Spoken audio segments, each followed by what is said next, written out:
Vice Ganda at Ayon Perez, sinampahan na ng kaso sa QC, Prosecutor's Office. Naku, bakit naman ganyan ang ginawa nyo po kay Vice Ganda?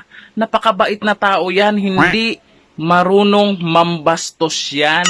Naku po, napakaano po yan, mapagkumbaba na tao po yan si Vice Ganda.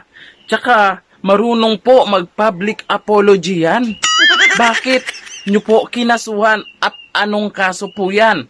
Eto, panoorin natin.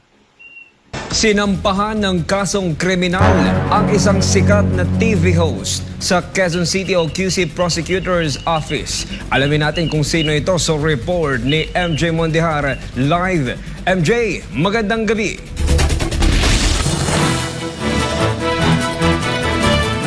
Kyle, magandang gabi mula dito sa Quezon City. Hindi lang isa kundi dalawang personalidad ang kinasuhan ng mga social media practitioners ngayong araw sa Quezon City Prosecutor's Office.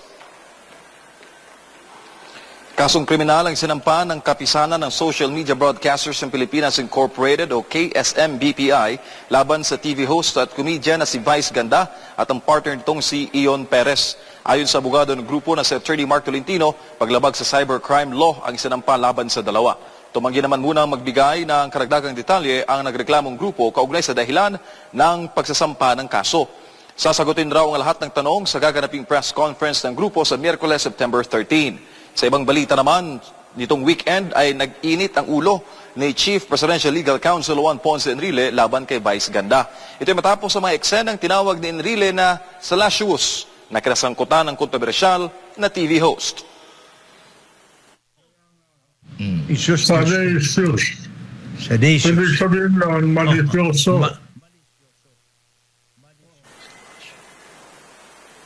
Ipinunto ni Enrile ang problema ng mga nalalasing sa kapangyarihan at impluensya na nagiging walang pakialam raw sa mga galaw at pakikitungo sa iba.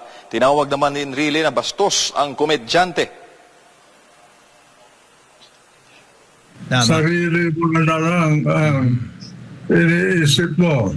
Pagkala mo, maganda yung ginagawa mo, pero bastos ka. Yun. Bastos ka ng tao. Hindi lang walang decency, abusado, Abusado. bastos. Pag wala pa ng araw, ganyan na yan.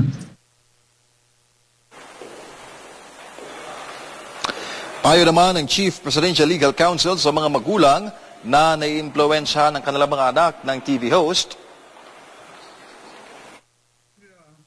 Lahat ng pamilya na may mga anak na nasasaktan o nai-influensya, they should denounce her.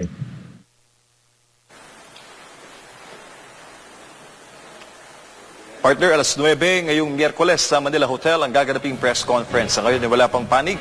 Wala pang komento ang panig ni Vice Ganda hinggil sa kaso at maninitili naman bukas ang SMNI sa kanilang panig sa issue. Mula dito sa Quezon City, para sa Diyos sa Pilipinas kung mahal, balik sa inyo sa studio. Maraming salamat MJ Mondihar sa detalye ng iyong balita live. Nako, bakit naman ganun yung ginawa ninyo? Pero abangan po natin ang pahayag po ni Vice Ganda dyan po sa isinampang kaso sa kanila po ni Ayon Perez. Bakit naman ganun? Baka gusto nyong mamastrip. Hanggang dito na lang. Thank you. Bye-bye.